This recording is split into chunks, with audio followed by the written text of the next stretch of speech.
주시는 말씀은 마태복음 2장 13절에서 23절까지의 말씀입니다. 마태복음 2장 13절에서 23절까지의 말씀. 우리 한 절씩 교독합니다. 제가 한 절 읽고 여러분 한 절 읽고 우리 교독하겠습니다.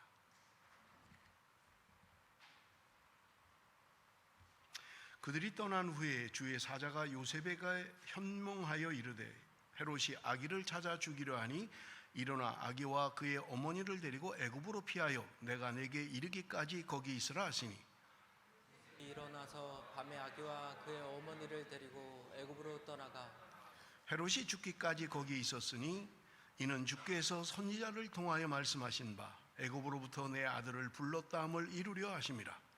이에 헤롯이 박사들에게 속은 줄 알고 심히 노하여 사람을 보내어 베들레헴과 그 모든 지경 안에 있는 산의 아이를 박사들에게 자세히 알아본 그때를 기준하여 2살부터 그 아래로 다 죽이니 이에 선지자 예레미야를 통하여 말씀하신 바 남아에서 슬퍼하며 크게 통곡하는 소리가 들리니 나엘이 그 자식을 위하여 애곡하는 것이라.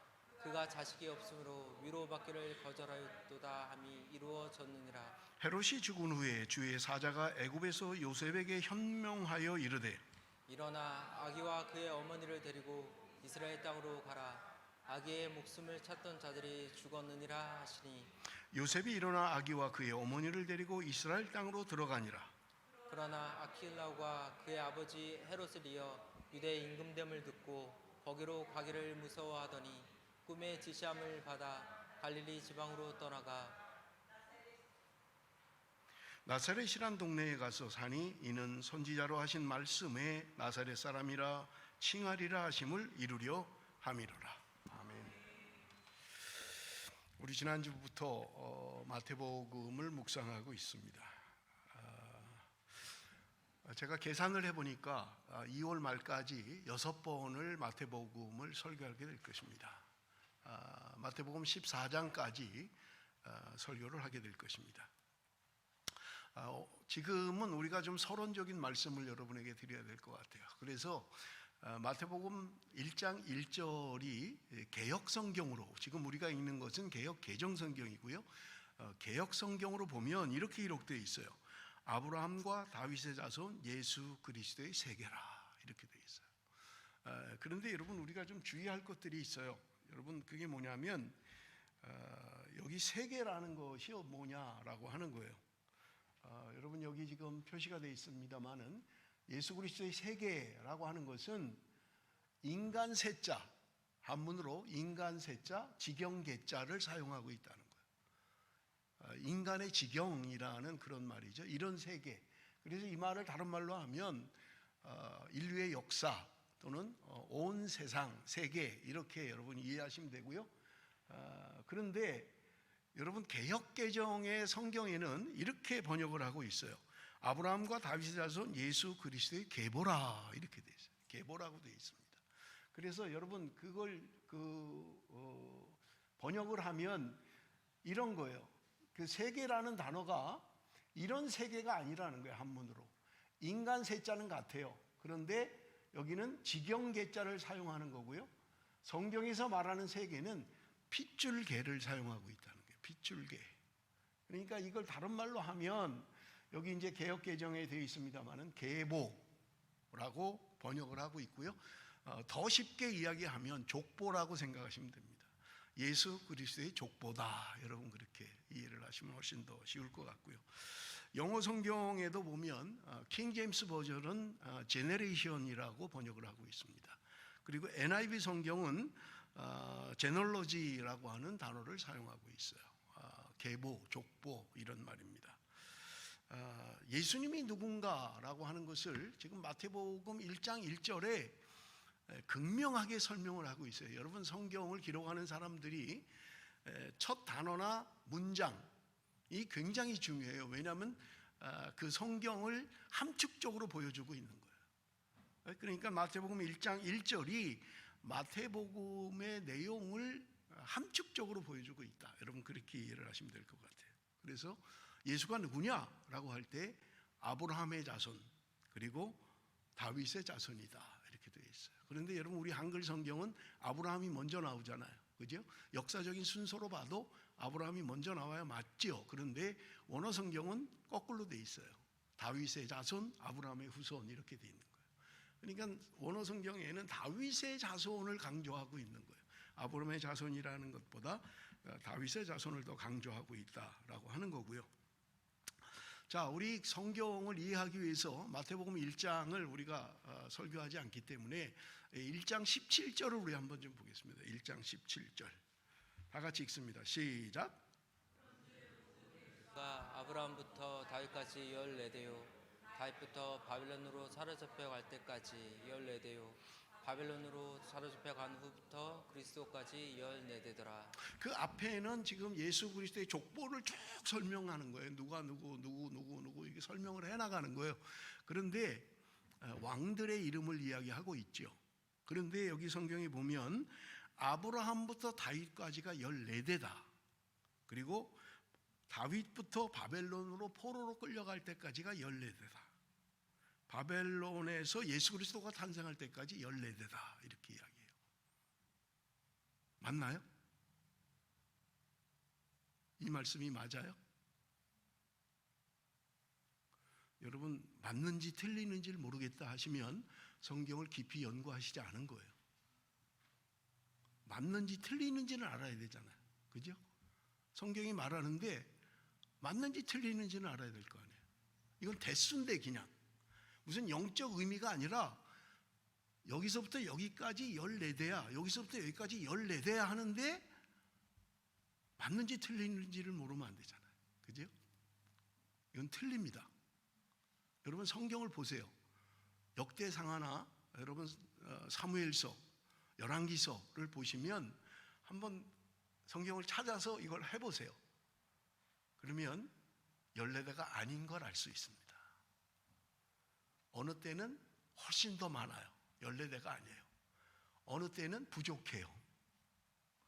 근데 왜 성경은 14대라고 이야기하는 거예요, 지금? 여기까지 14대, 여기까지 14대, 여기까지 14대. 성경이 기록하고 있잖아요. 뭐 때문에? 이 14이라는 이것에 그렇게 중점을 두고 있느냐 하는 거예요. 그것은 다른 것 때문에 그런 게 아니라 이스라엘 백성들이 다윗의 후손이기 때문에 그런 거예요. 다윗이라는 사람을 강조하기 때문에 그런 거예요. 그러면 다윗과 14와 무슨 상관이 있느냐? 우리 한번 도표를 좀 보겠습니다. 도표를 좀 보시면요. 이게 이제 히브리어예요. 히브리어.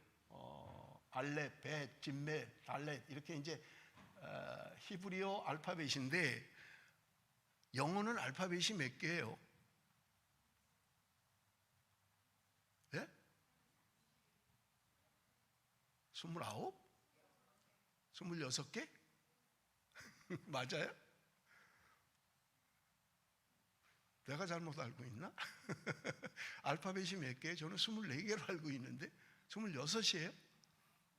뭐 맞겠죠. 지금 찾아보지 말고 건모야. 지금 찾아갖고 어떡하려고 그래.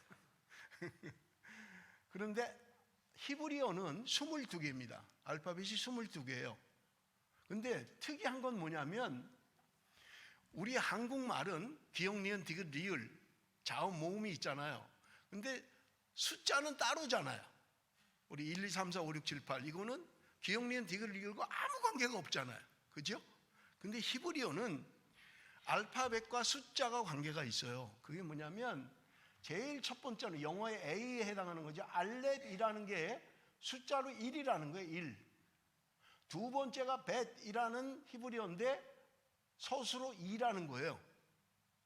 그래서 이 알파벳에 1, 2, 3, 4, 5, 6, 7, 8, 9, 10까지 가는 거예요. 요드까지. 그 다음에는 11이 아니에요. 그 다음에 20으로 가요. 여기서부터는 그래서 20, 30, 40, 50, 60, 70, 80, 90, 100까지 가는 거예요. 그리고 나면 200, 300, 400으로 가는 거예요. 이게 왜 중요하냐면 히브리 사람들은 단어마다 숫자가 있어요. 그래서 이름을 숫자로 표기할 수 있어요. 그래서 히브리인들이 유대인들이 감옥에 갇혀 있을 때 그 벽에다가 뭔가 숫자를 기록한 게 있어요. 다른 사람들은 모르는 거예요. 근데 유대 사람들은 금방 알아요. 왜냐하면 자기네 말의 숫자니까. 그러니까 이름 무슨 단어든지 어떤 단어든지 숫자로 표기가 가능한 거예요. 무슨 말인지 이해가 되시죠? 그런데 왜 이렇게 중요하게 여기냐면 다윗이라는 단어가 히브리어로 하면 14가 되는 거예요. 표기가 있나요? 자, 다윗이라는 말은 요 달렛이라는 말, 그 다음에 와우라는 요 단어예요. 그리고 다시 달렛이에요. 달렛, 와우, 달렛. 요게 다윗이라는 단어예요. 히브리 말로. 그런데 이 단어는 몇이에요? 숫자가 4잖아요. 요드는 6, 다시 달렛 4. 합치니까 다윗은 14가 되는 거예요. 그래서 벽에다가 14라고 쓰면 다윗이구나, 이건 금방 알아요, 유대인들은. 왜냐하면 자기네 철자에 숫자가 있으니까요. 그러니까 여러분, 우리가 신약 성경에 적그리스도는 666이다 그러잖아요. 이 숫자예요, 숫자. 그러면 이 숫자가 뭘 의미하느냐라는 것은 말하고 있지 않아요. 왜냐하면 이름 가운데도 666이 굉장히 많은 거예요. 그런데 사람들이 자꾸 연구를 하다 보니까 컴퓨터라는 단어를 저기다 대입을 하니까 666이 나오는 거예요. 그러니까 사람들이 컴퓨터가 적그리스도다 이렇게 이야기하는 거예요. 왜냐하면 이름에 숫자가 있기 때문에 그렇다는 거예요. 자, 그러면 다윗이란 왕의 숫자가 14예요. 그러니까 이스라엘 백성들은 다윗을 너무너무 좋아하는 거예요. 너무너무 사랑하는 거예요. 그래서 이스라엘의 국기도 다윗의 별이잖아요. 다윗의 별. 그만큼 다윗을 소중하게 여기요. 그만큼 전성기를 누린 적이 없고 다윗만큼 그렇게 영광을 누린 적이 없는 거예요. 그러니까 이스라엘 사람들은 다윗을 너무너무 좋아하는 거예요. 그러다 보니까 다윗이란 단어의 14를 중요하게 여기는 거예요. 그래서 지금 이게 안 맞는데 따지고 보면 어느 때는 13이고 어느 때는 17이고 이런데 안 맞는데 전부 다 14에다 갖다 붙인 거예요. 여기까지 14돼요. 여기까지 14. 생략된 사람도 있고요. 2번 들어간 사람도 있는 거예요. 그러다 보니까 14에다 전부 다 맞힌 거예요. 왜? 그만큼 좋아하는 거예요. 그만큼 좋아하는 거예요. 여러분은 어떤 숫자를 좋아하세요? 럭키 세븐 좋아하잖아요. 한국에는 또 사자를 싫어하잖아요. 그래서 4층이 없어요. 엘리베이터에도 4층이 없어요. 1, 2, 3, 그 다음에 4 해야 되는데 F, 4, 영어로 그냥 F 하는 거예요. 왜? 그만큼 사자를 싫어하는 거예요. 여러분, 다윗이라는 왕의 숫자가 14기 때문에 여기다가 전부 다 맞추는 거예요. 왜냐하면 너무 사랑하기 때문에 그래요. 그런데 여러분 보세요. 아브라함부터 다윗까지 14대요 이렇게 돼 있어요. 여러분, 이것은 이스라엘이 가장 강성할 때, 가장 잘 나갈 때를 이야기하고 있는 거예요. 두 번째, 다윗부터 바벨론까지 잡혀갈 때 14대다. 이거는요, 이스라엘의 역사에 가장 참혹한, 가장 비참한 시기예요. 북이스라엘도 멸망하고요, 남유다도 멸망하고요, 포로로 끌려가는 이 시기, 이스라엘의 역사에 가장 치욕적인 그런 기간이었던 거예요. 그 다음에 바벨론으로 잡혀간 후부터 그리스도까지 14대다. 이것은요, 은혜의 역사를 이야기합니다. 멸망했어요. 이스라엘은 끝났어요. 그 이후에 독립이 되지를 못합니다. 우리 세계사를 알잖아요. 아수르 바벨론에게 멸망했고요, 그 다음에는요 페르시아에게 멸망했고요, 그 다음에는요 헬라에게 멸망했고요, 로마에게 멸망했고요. 이스라엘은 독립된 역사가 없어요. 물론 중간 시대에 잠깐 독립한 적이 있어요. 그러니까 그들의 역사 가운데 멸망의 시기예요. 소망이 없어요. 희망이 없어요. 그런데 예수 그리스도가 오셔서 새로운 나라를 만들어 가신다는 거예요. 그게 그들에게는 소망이에요. 그런데 여러분, 우리가 한 가지 좀 서론적으로 말씀을 드리고 싶은 거는, 지금 마태복음 1장에 보면 예수님의 족보가 계속해서 나와요. 그런데 예수님의 족보 가운데 여자 이름이 5명이 등장합니다. 근데 이 5명을 보면 정상적인 여자가 하나도 없어요. 그렇잖아요. 다말이란 여자는 자기 시아버지하고 사이에 애를 낳은 여자예요. 라합은요 기생이에요. 룻 이방인이에요. 다 하나같이 정상적인 사람들이 아니에요. 그런데 그들이 예수 그리스도의 족보에 기록되어 있는 거예요. 여러분, 우리가 족보를 강조할 때가 있어요. 나는 뭐 경주 김씨로 뭐 왕의 멧돼손이다, 뭐 이런 강조하잖아요. 안 해요, 여러분들? 나는 뭐 누구의 멧돼손이다. 그거 뭐 하려 그렇게 그걸 강조해요? 그거 나하고 별로 중요하지 않은데. 우리 황 씨는요 왕이 없나 봐요. 황희 정승이 최고 잘 살았나 봐요. 황희 정승의 16대 손이요 뭐 이러는 거예요. 뭐 그거 대단한데 왕도 아니고. 그런데 우리 엄마는 왕손이에요. 경주 김씨 왕손이에요. 우리 외가는요 로얄 패밀리라고요. 적어도 왜 이걸 강조해요? 나 괜찮은 사람이야. 나 적어도 우리 족보는 혈통이 있는 사람이야. 뭐 요새는 개도 혈통 따지더라고요. 개도 뭐 순수 뭐 무슨 뭐. 근데 예수 그리스도 그의 족보에 그의 혈통에 좀 안 들어갔을 만한 사람들이 들어가 있는 거예요. 좀 안 넣었으면 좋겠는데. 아니 남자들만 주로 넣는데 왜 이때 안 좋은 여자들은 거기다 이름을 덜랑덜랑 넣어가지고 예수의 족보를 흐려놓냐고요. 중요한 이유가 있습니다. 예수 그리스도는 족보 때문에 이 땅에 오신 분이 아니에요. 예수 그리스도의 위대하심은 족보 때문에 이루어진 게 아니라는 것입니다. 그러므로 여러분, 내가 족보가 좀 별로야 괜찮습니다. 예수 그리스도 족보가 별로 좋지 않아요. 걱정하지 마세요. 족보 때문에 예수 그리스도가 존재하는 게 아니라는 분명한 사실인 것입니다. 자, 우리 좀 한 군데에만 좀 더 성경을 우리가 좀 볼 텐데요. 갈라디아서 3장 15절 16절 다 같이 읽습니다. 시작.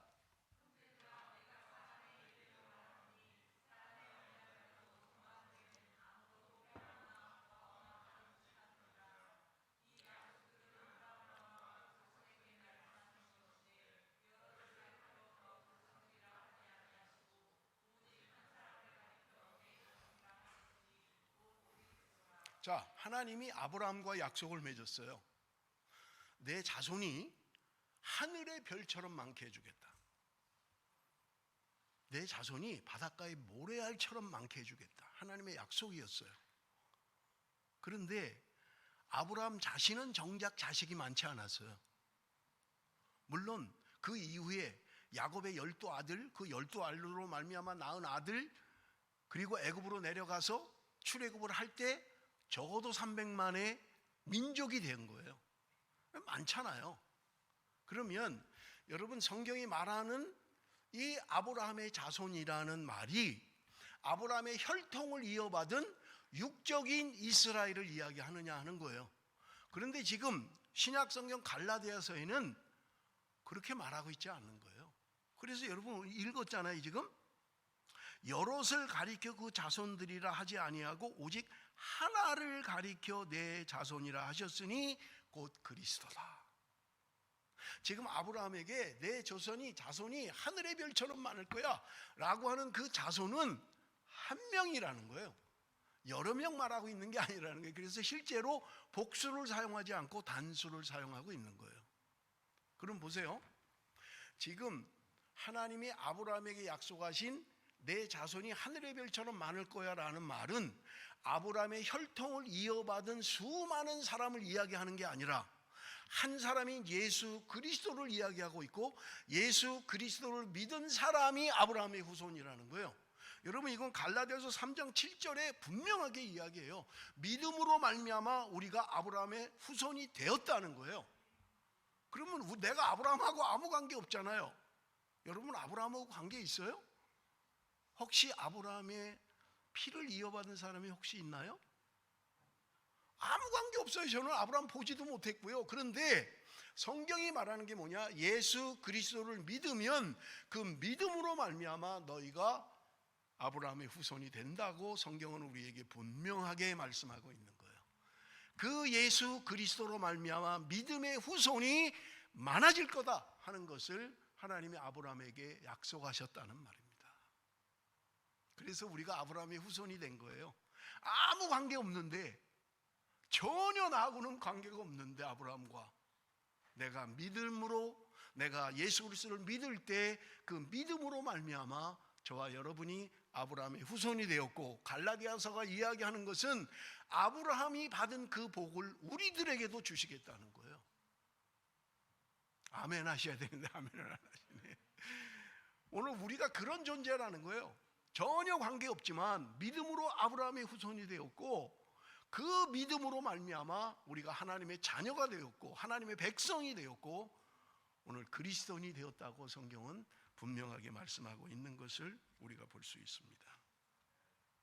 자, 우리가 마태복음을 설교하면서 이제 첫 시간이라 제가 좀 서론적으로 말씀을 드리는 거예요. 여러분, 이 마태복음에 지금 우리가 읽은 말씀에 보면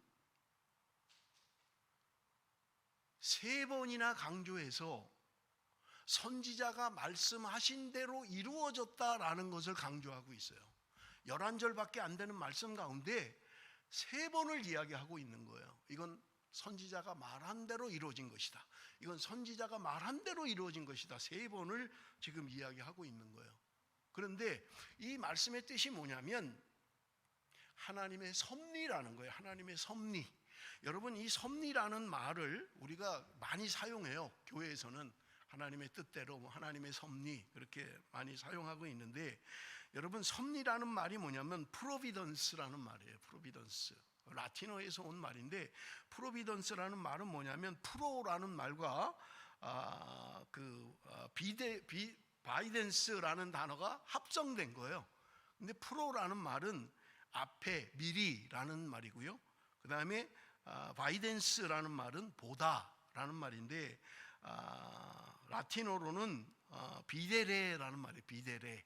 여러분, 이 비데레라는 말에서 비디오가 파생됐잖아요. 그래서 우리는 지금 비디오를 사용하고 있잖아요. 이 비디오라는 말이 라틴어의 보다, 비데레에서 파송한 거라는 거예요. 그래서 하나님의 섭리라는 말은 뭐냐?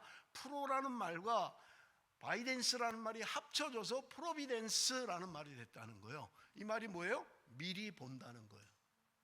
미리 본다는 거예요. 미리 안다. 하나님의 전지전능, 그것이 하나님이 우리의 삶을 이끌어 가신다는 거예요. 이것을 우리는 하나님의 섭리다 이렇게 이야기하고 있다는 말입니다. 자, 그러면 하나님의 섭리가 오늘 본문 가운데 어떻게 드러나나를 우리가 좀 살펴보겠습니다. 자, 우리 좀 볼 텐데 한 가지만 좀 먼저 전제를 할게요. 하나님의 섭리 이해하셨죠? 그런데 하나님의 섭리를 우리가 잘 따라가고 있나요? 아니면 하나님의 섭리를 잘 아시나요? 예를 들면 내가 지금 가야 돼? 말아야 돼? 앉아 있어야 돼? 일어나야 돼? 쉽게 얘기하면 이런 거예요. 내가 냉면 장사를 할까? 설렁탕 장사를 할까? 장사를 하려고 하는데 하나님이 말씀해 주시면 쉽잖아요. 냉면 장사해라. 그러면 너무 쉬워요. 그냥 하면 돼요. 제가 갈까요? 앉아 있을까요? 그냥 앉아 있어라. 그러면 돼요. 간단해요. 근데 매 순간마다 하나님이 그렇게 말씀하시지 않잖아요. 그럼 뭐가 하나님의 섭리예요? 어떻게 분별할 수 있어요? 그걸 지금 이제 전제로 말씀을 드리는 거예요. 자, 내가 하나님의 섭리가 불분명할 때, 우리가 정확하게 하나님의 말씀이 기록된 것을 보면 알 수 있어요. 그거 하면 돼요. 그런데 불분명할 때 나는 어떻게 해야 되느냐 하는 거예요. 우리 한번 좀 보겠습니다. 시편 34편 19절 다 같이 읽습니다. 시작.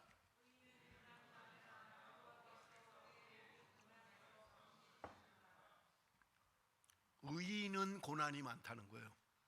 의인이에요. 악인이 아니고 내가 의롭게 살아가요. 하나님 말씀대로 살려고 해요. 그렇게 몸부림치고 사는데 고난이 많다는 거예요.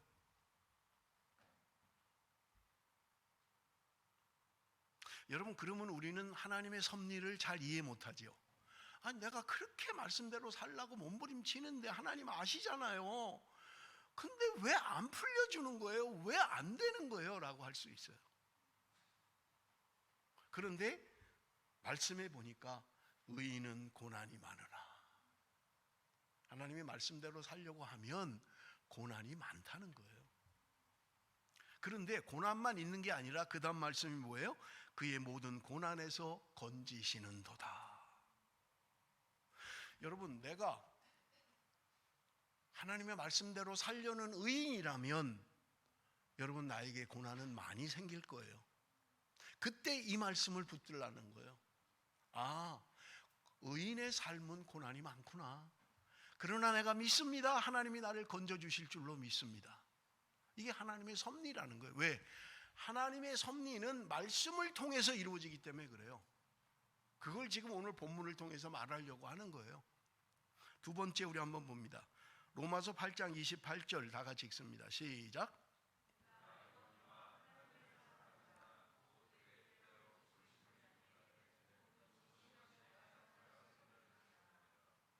나는 힘든 것 같아요. 나는 고난 가운데 있는 것 같아요. 왜 이렇게 내 인생은 평탄하지가 않은지 힘든 것 같아요. 그런데 성경은 약속하고 있는 거예요. 합력하여 선을 이루시겠다는 거예요.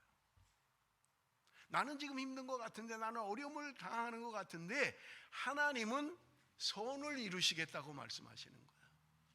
그렇다면 지금 내가 당하는 고난, 내가 지금 당하는 어려움 잘 이해는 안 되지만, 아, 하나님이 나를 선한 길로 인도하시겠구나, 하나님이 나를 선한 길로 이끄실 거야 라는 하나님의 섭리에 대하여 믿어야 된다는 거예요. 마지막으로 하나만 더 보겠습니다. 마태복음 6장 33절 다 같이 봅니다. 다 같이 시작.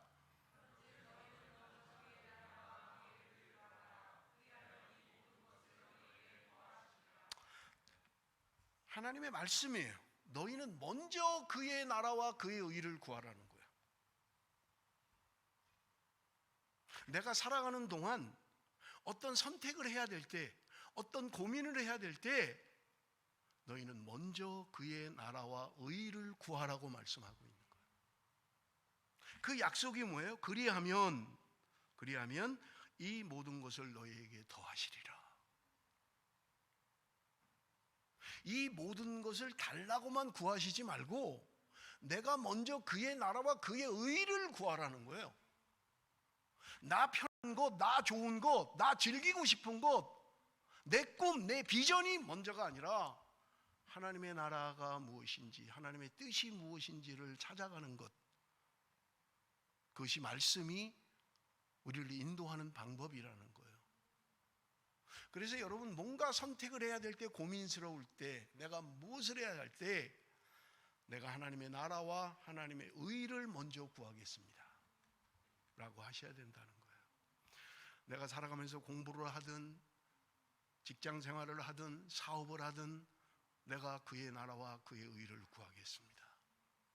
그러면 하나님은 그 모든 것을, 나머지 것들은 책임져 주시겠다고 약속하고 있는 거예요.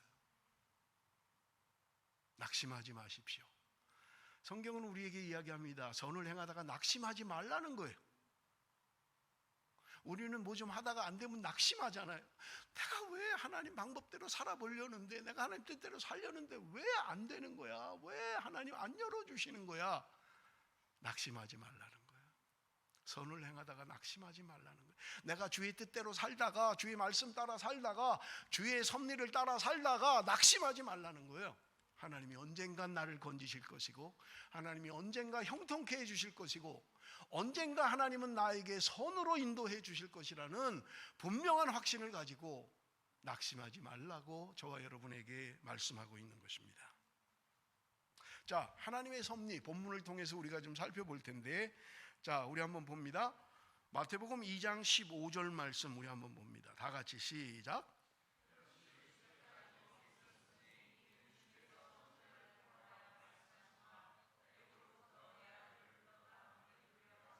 자, 보세요. 헤롯이 죽기까지 거기 있었으니 어디예요? 애굽이죠. 이는 주께서 선지자를 통하여 말씀하신 바 애굽으로부터 내 아들을 불렀다함을 이루려 하십니다. 지금 예수님이 어디 태어나셨어요? 베들레헴에 태어나셨잖아요. 이거를 모르시는 분은 아주 심각한 상태입니다. 이거 모르시는 분은 아주 심각한 상태예요. 이거 아셔야 돼요. 미치 씨는 내 한국말을 알아듣고 웃으시네. 영어로 번역을 한 거예요? 통역을? 예수님이 베들레헴에 태어났어? 이러면 상당히 심각한 상태입니다. 예수님은 베들레헴에 태어나셨어요. 그런데 지금 여기 보면 애굽으로 내려가서 살았다는 거예요.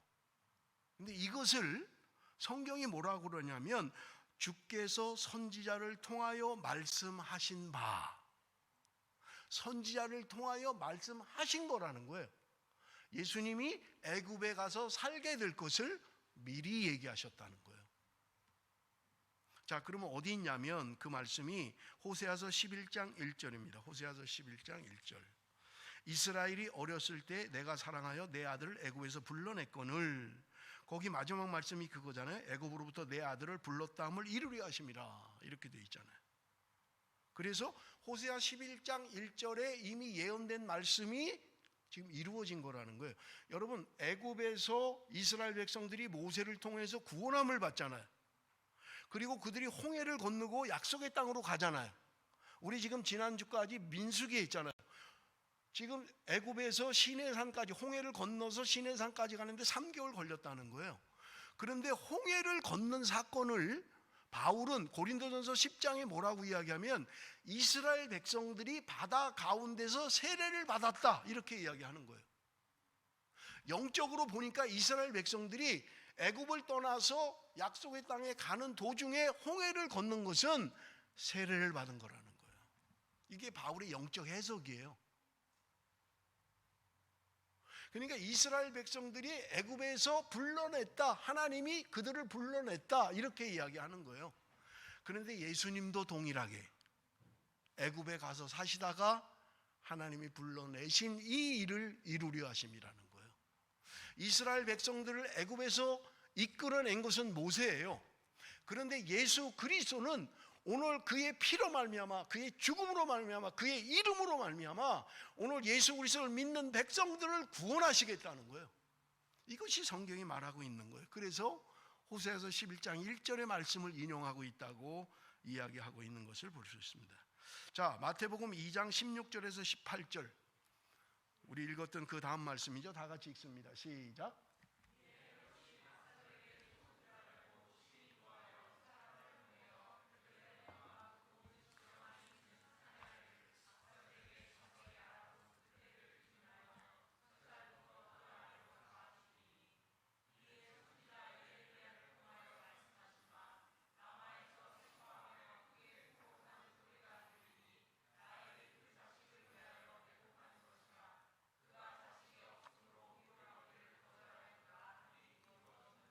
자, 지금 마태복음에 이 사건은 실제 역사적 사건이죠.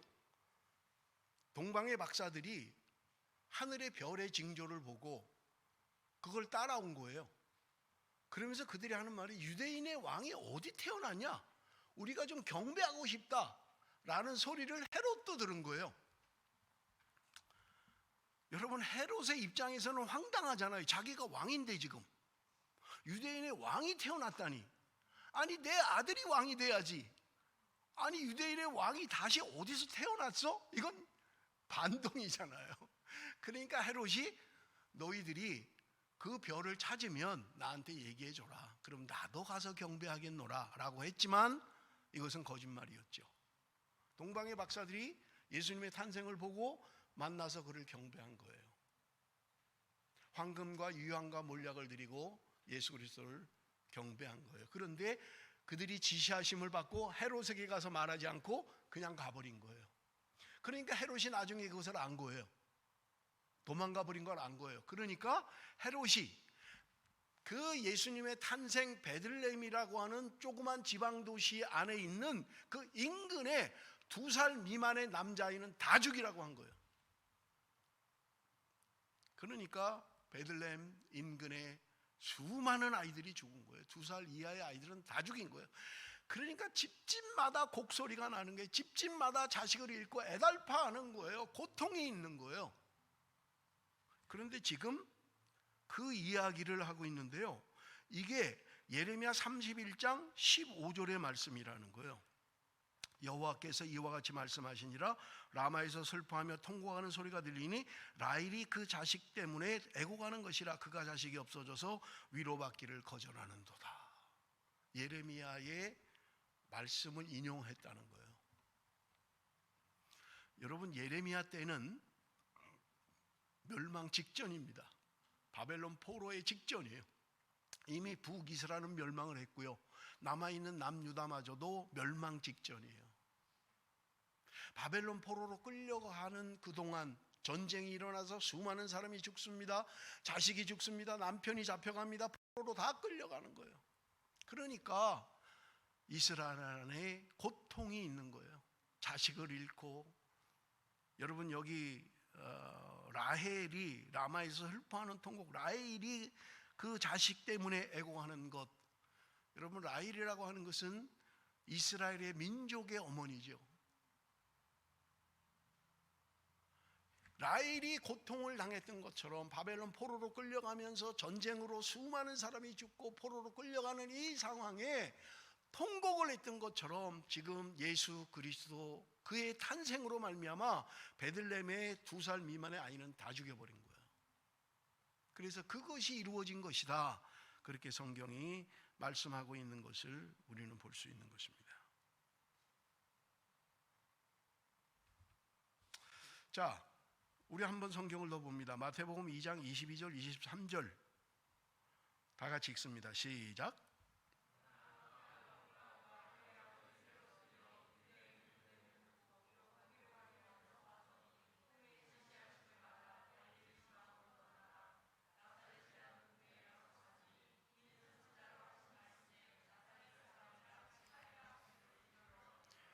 자, 애굽에 내려가서 살았어요, 요셉의 가족이.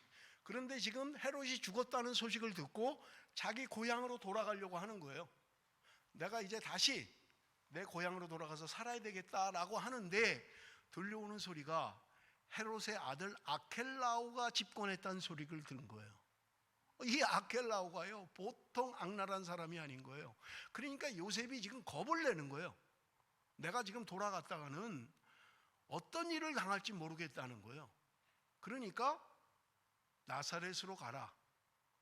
그래서 갈릴리 인근의 나사렛이란 곳에 살았다는 말이에요. 그래서 여러분 23절에 보면 나사렛이란 동네에 가서 사니 이는 선지자로 하신 말씀에 나사렛 사람이라 칭하리라 하심을 이루려 하십니다.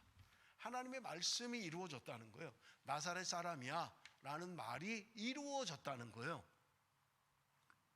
예수님은 예루살렘으로 입성하시기 전까지 나사렛에서 살았습니다. 그래서 우리가 나사렛 예수 그렇게 이야기하는 거예요. 실제로는 베들레헴에서 태어났어요. 나사렛 사람 아니에요. 그런데 아켈라오 때문에 무서워서 거기가 있었던 거예요. 여러분, 지금까지 예수님에 대한 탄생 이후에 그의 삶이 어땠는가를 오늘 본문이 이야기하고 있는 거예요. 그런데 그의 삶들은 평탄한 게 하나도 없어요. 왜 예수님의 가족이 애굽에 가서 살아야만 합니까? 내 고향 놔두고 왜 거기 가서 살아야 되느냐고요. 아니, 여러분 보세요. 마리아가 남편과 정혼만 하고 약혼만 하고 결혼도 하기 전에 임신을 했잖아요. 돌에 맞아 죽을 일이에요. 그런데 마리아가 그걸 받아들인 거예요. 말씀대로 되기를 원합니다. 내가 받아들이겠습니다. 내가 이것 때문에 어떤 사회적 지탄을 받는다 하더라도 하나님의 뜻이면 받아들이겠습니다 한 거예요.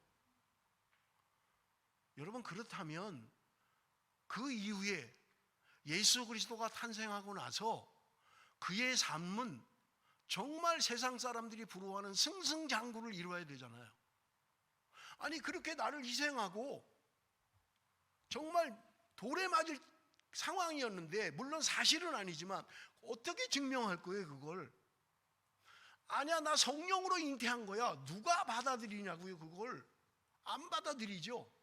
그런 불이익을 당하고 하나님의 뜻대로 되기를 원합니다 하고 받아들인 거예요. 그러면 그 다음에 인생은 승승장구해야지요. 그래서 복을 받았다더라, 그래서 축복을 받았다더라, 그래서 잘 되게 되었다더라, 좋은 집을 샀다더라, 좋은 차를 타게 되었다더라, 이래야 아멘 할 거 아니에요. 그렇게 어렵게 결단을 했는데 고향에도 못 사는 거예요. 남의 나라 가서 살아야 되는 거예요. 여러분, 남의 나라에서 사는 게 쉽지 않잖아요. 쉽지 않아요. 여러분, 호주의 삶이 뭐 좋아 그럴지 모르지만 사실은요 쉽지 않은 거예요. 외국인으로 사는 거예요. 우리는 이 땅에 이방인으로 사는 거예요.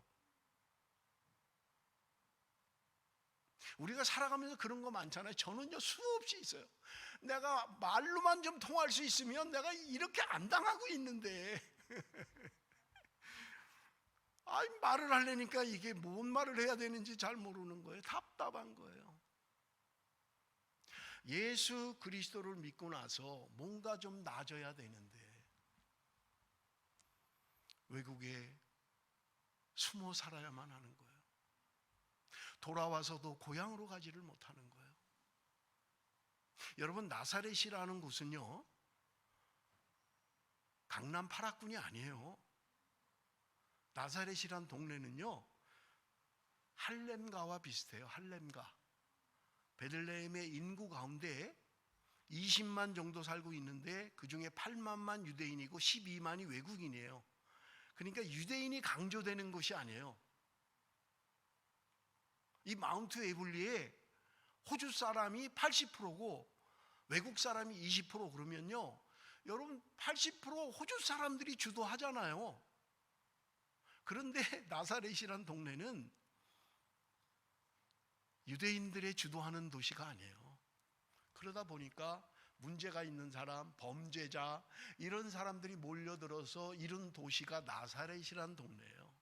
그러니까 성경에도 있잖아요. 나사렛 사람이라니까 나사렛에서 무슨 선한 게 나겠냐?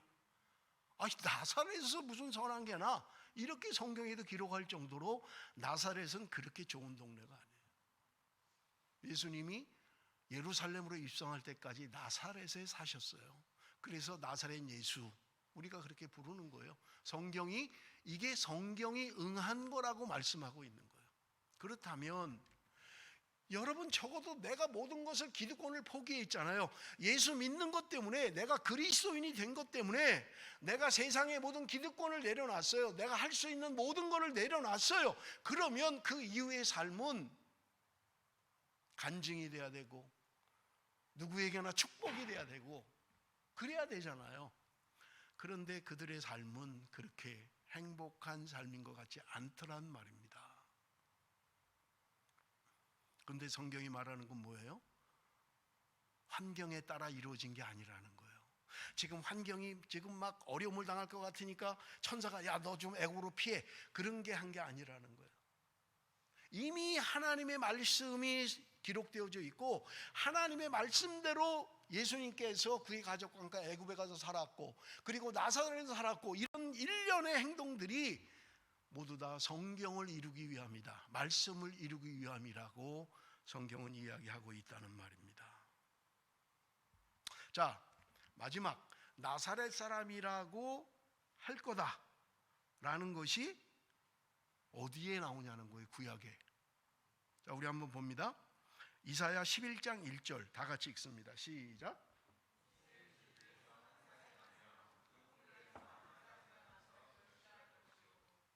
이게 지금 나사렛 사람이라는 근거 구약 성경이라는 거예요.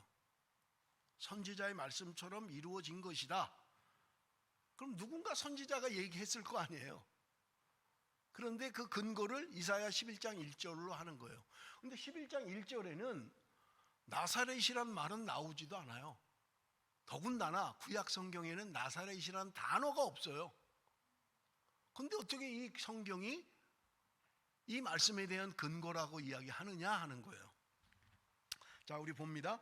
이사야 11장 1절 좀 띄워주세요.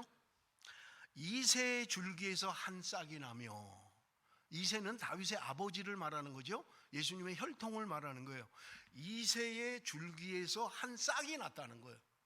그런데 그 다음에 뭐라고 하냐면 그 뿌리에서 한 가지가 나서 결실할 것이요. 그 뿌리에서 한 가지가 나올 거라는 거예요. 그런데 보세요. 가지라고 하는 것은 나무 줄기에서 가지가 나오고 싹이 나와야 되잖아요. 그래야 뿌리에서 올라오는 수분을 받아서 그 가지가, 그 잎이 피잖아요. 그런데 한 가지가 뿌리에서 나왔다는 거예요. 뿌리. 가지에서 나온 게 아니라 뿌리에서 나왔다. 한 가지가 그 줄기에서 나온 게 아니라 뿌리에서 나왔다는 거예요. 여러분, 여기 이 한 가지라는 단어가 히브리어로 넷제르라는 단어예요. 이 넷제르라는 단어에서 나사렛이라는 단어가 파생됐다고 이야기하는 거예요. 아까 우리 프로비던스라는 말을 살폈잖아요. 섭리. 거기서 프로비던스라는 말이 비데오가 나왔다는 거예요. 거기서 비데오가 파생됐다는 거예요. 단어가 파생된. 그 원어는 비덴스라는 단어에서 파생된 거라고 이야기하는 거예요. 다시 말해서 나사렛이란 단어가 히브리어 넷제르에서 파생된 거라는 거예요. 근데 이 넷제르는 말이 여러분 이게 뿌리에서 나온 거라는 거예요. 뿌리. 그러니까 여러분 한번 상상을 해보세요. 나무가 있어요. 근데 나무가 그 줄기에서 가지가 뻗어나가고 거기서 잎이 피고 열매가 나고 이게 정상이잖아요. 근데 나무가 있는데 그 뿌리에서 뭐가 한 가지가 삐쭉 나왔다는 거예요. 이게 줄기야 가지야 이게 뭐야 왜 여기서 나와? 그래서 나무꾼들은 뭔가 가구를 만들기 위해서 나무를 보다가 이런 것들이 뿌리에서 이렇게 삐쭉 나오면 발로 밟아버리는 거예요. 그냥 못 자라게, 아니면 칼로 잘라버리는 거예요. 이 원 줄기가 잘 자라야 되니까 옆에서 뿌리에서 삐지고 나오는 걸 잘라버리는 거예요. 못 자라게. 그래서 여러분 넷제르라는 이 말은 그렇게 좋은 말이 아닌 거예요. 그냥 나무꾼들이 밟아버리는 거, 그냥 잘라버리는 거, 아무 쓸모없는 것을 이야기할 때 넷제르라는 걸 이야기한다는 말이에요. 그러면 넷제르에서 파송한 나사렛이라는 단어가 동일하다는 거예요. 보잘것없는, 볼품없는. 그래서 사람들의 시선을 피해서 도망자들의 머무는 곳, 할렘과 비슷한 곳, 그래서 사람들이 꺼리는 곳, 나 나사렛 출신이야 라는 것조차도 말하기 싫은, 나 강남 파라군 출신이야, 사람들은 그걸 원하는 거예요. 근데 저 나사렛, 그 아무 볼품도 없고 아무것도 없는 그곳, 예수 그리스도가 거기서 탄생했다는 거예요. 거기서 자랐다는 거예요. 그래서 여러분 이 넷제르라고 하는 말은 볼품 없는, 별 볼 일 없는 그것을 본문이 이야기하고 있다는 거예요. 예수님은 그 별 볼 일 없는 나사렛에서 성장하셨다는 말입니다.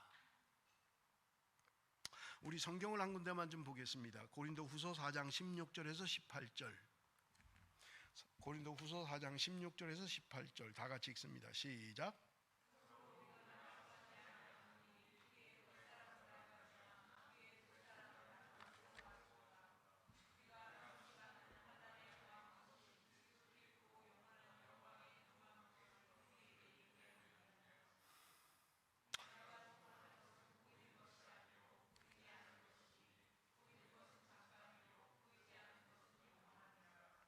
우리가 낙심하지 않으노니 우리의 겉사람은 낡아지나 우리의 속사람은 날로 새로워지도다. 우리의 겉사람은요 낡아진다는 거예요. 시간이 가고 세월이 가면 우리의 겉사람은 낡아지게 되어 있어요. 그래서 나이 든 사람들이 종종 하는 말이, 나도 안 그랬어 옛날에는, 이런 말 하잖아요.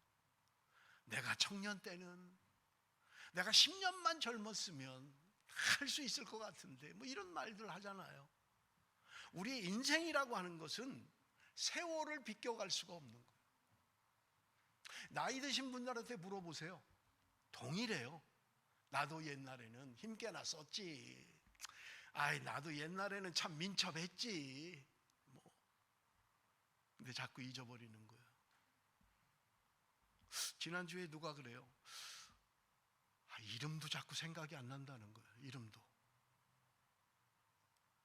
당연한 거예요. 제가요, 전도사님을 불러야 되는데 갑자기 이름이 생각이 안 나는 거예요. 뭐지 이름이?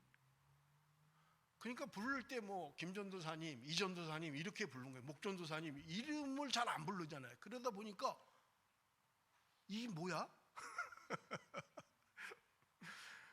한참 생각하니까 생각이 나는 거예요. 깜빡깜빡. 목 뭐였지? 지금은 안 그래요. 아직은 안 잊어버려요. 김문정 전도사님, 김혜란 전도사님 안 헷갈려요. 근데 헷갈리더라고요, 자꾸. 이 나이 들면 어쩔 수 없는 거예요. 자꾸 잊어버리는 거예요. 친척 누구라고 하는데 그래 맞아 조카 누구 있었지 이름이 생각이 안 나는 거예요. 뭐 저도 오래됐어요 벌써. 우리 조카 애들 이름 다 기억을 잘 못하는 거예요. 큰애는 알겠는데 둘째 이름을 모르겠는 거예요. 걔 이름이 뭐였지? 세월이에요. 나이가 드는 거예요. 어쩔 수 없는. 우리의 겉사람은 후패하는 거예요. 영원하지 않습니다. 여러분 지금 내가 젊음이 영원하지 않다는 거예요. 언젠가 우리는 후패해 간다는 거예요. 낡아진다는 거예요. 그런데 기억하십시오. 우리의 속사람은 새로워진다는 거예요. 우리의 육체는 쇠해 가는데 우리의 속사람, 내 영혼은 날마다 새로워진다는 거예요. 제가 일부 예배 때에도 말씀을 드렸는데요. 나이가 자꾸 드니까요. 먹는 것도 그렇게 관심이 없어요. 옛날에는 이것도 맛있고 저것도 맛있었는데요. 그렇게 이제 뭐 막 이거 먹고 싶다, 뭐 이거 먹었으면 좋겠다 이런 거 잘 없어요. 그냥 뭐 어디 가자 그러면 가는 거고 그냥 그냥 이거나 먹자 그러면 먹는 거지 뭐. 그리고 많이 먹지도 못해요. 또 조금만 먹으면 배불러요. 그러니까 요새 사람들이 보면 벌써 다 드셨어요? 배불러요. 그냥 못 먹는 거예요. 우리의 겉사람이 후패해 가지만 우리의 속사람은 날로 새로워진다는 거예요. 이 땅에서 소망은 사라지는지 모르지만 하늘의 소망이 우리를 기다리고 있다는 거예요. 세상이 줄 수 없는 평안, 하나님이 주시는 세상이 줄 수 없는 기쁨을 하나님이 우리에게 주신다는 거예요. 사랑하는 성도 여러분, 날로 후패해가고 날로 낡아지고 날로 사라지는 우리의 육체를 신뢰하지 마십시오. 하나님의 영원한 것, 녹슬지 않는 것, 어떤 것과도 비교할 수 없는 하나님이 주는 기쁨, 그것을 바라봐야 된다는 거예요. 그러면서 지금 바울은 이야기하고 있는 것입니다. 우리의 주목하는 것은 보이는 것이 아니요 보이지 않는 것이니 보이는 것은 잠깐이요 보이지 않는 것은 영원합니다. 지금 눈에 보이는 이것이 대단한 것 같지만, 지금 이 눈에 보이는 이게 내 인생의 전부인 것 같지만, 우리는 눈에 보이지 않는 것이 우리에게 훨씬 더 소중하다는 거예요. 눈에 보이는 세상의 그것을 따라가지 말라는 거예요. 눈에 보이지 않는 그것을 바라보라는 거예요. 눈에 보이는 것은 잠깐이라는 거예요. 눈에 보이지 않는 것은 영원하다고 말씀하고 있는 것입니다. 젊은 사람들은 지금 목사님 무슨 소리를 하는 거야? 못 알아들을 수도 있습니다. 30년이 지나면 여러분 이해를 할 겁니다. 목사님이 그때 그 말씀을 하신 거구나. 30년이 지나면 여러분 알게 될 것입니다. 우리의 겉사람은 후패하는 거예요. 겉사람 너무 자랑하지 마세요. 미모 너무 자랑할 거 없어요. 건강 너무 자랑할 거 없어요. 여러분 시간이 지나면 다 연약해지는 거예요. 다 후패하는 거예요. 영원한 것은 하나님의 것이 영원한 것입니다. 영원한 것은 하늘의 것이 영원한 거예요. 눈에 보이는 땅의 것에 집착하지 마십시오. 그것 추구하지 마십시오. 영원한 것을 사모하십시오. 말씀을 맺겠습니다. 마태복음은 예수 그리스도를 왕으로 묘사하고 있는 거예요. 이 땅의 왕이다. 예수 그리스도 그분은 우리의 구원자이고 우리의 왕이시다라고 이야기하는 거예요. 그렇다면 예수 그리스도로 말미암아 구원받은 하나님의 백성들은 하나님의 자녀인 거예요. 하나님의 백성인 거예요. 그렇다면 하나님의 백성된 저와 여러분이 왕이 무엇을 원하는가를 생각해야만 합니다. 왕이요, 내가 원하는 거 해주세요. 내가 바라는 거 해주세요. 내가 원하는 이것 주세요가 아니라 왕이신 당신이 원하는 게 무엇입니까? 그리고 그것을 따라가야 된다는 말입니다. 내 생각 내 뜻이 아니라 왕 대신 주님의 생각, 왕 대신 주님의 뜻이 무엇인가를 따라가는 것이 그리스도인의 삶이라는 말입니다. 예수 그리스도는 보잘것없는 가운데 탄생하셨습니다. 그렇게 살았습니다. 그러나 주님은 우리의 인류의 구원자가 되신 것입니다. 우연히 일어난 탄생이 아니라는 말입니다. 오래전 선지자가 예언해둔 말씀대로 태어나셨고 애굽에 가서 사셨고 때가 되매 하나님의 말씀대로 그가 돌아왔고 나사렛 사람이라고 일컫게 되었다고 성경은 말씀하고 있는 것입니다. 사랑하는 성도 여러분, 오늘 우리의 삶은 내 뜻대로 내 생각대로 흘러가지 않습니다. 하나님의 섭리라는 말씀을 드렸어요. 하나님의 미리 아심이, 하나님의 예견이, 하나님의 전지전능하심이 내 삶을 이끌어 가실 것입니다.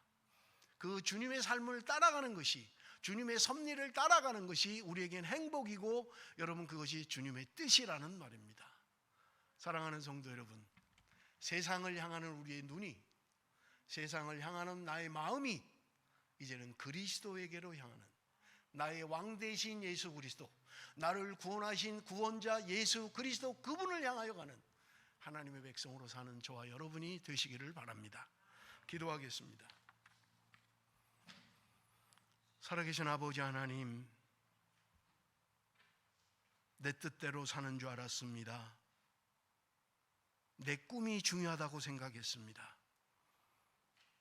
왕 대신 예수 그리스도, 나를 구원하신 구원자 예수 그리스도, 그분의 뜻, 그분의 생각, 그분의 목표를 따라가는 삶이 되게 하여 주옵소서. 내 눈에 보이는 것은 잠깐이요 눈에 보이지 않는 것은 영원하다고 말씀하고 있는 것처럼 아버지 하나님, 눈에 보이는 세상을 따라가는 삶이 아니라 눈에 보이지 않는 영원한 것을 따라가는 하나님의 백성들이 되게 하여 주옵소서. 환경을 탓하지 않게 하여 주옵소서. 나를 구원하실 것이고 하나님께서 내 삶을 인도하실 것이며 하나님이 내 삶을 선한 것으로 이끌어 주실 것을 알기에 아버지 하나님, 하나님의 섭리와 하나님의 뜻을 따라가는 하나님의 백성들이 되게 하여 주옵소서. 예수님의 이름으로 기도드리옵나이다. 아멘.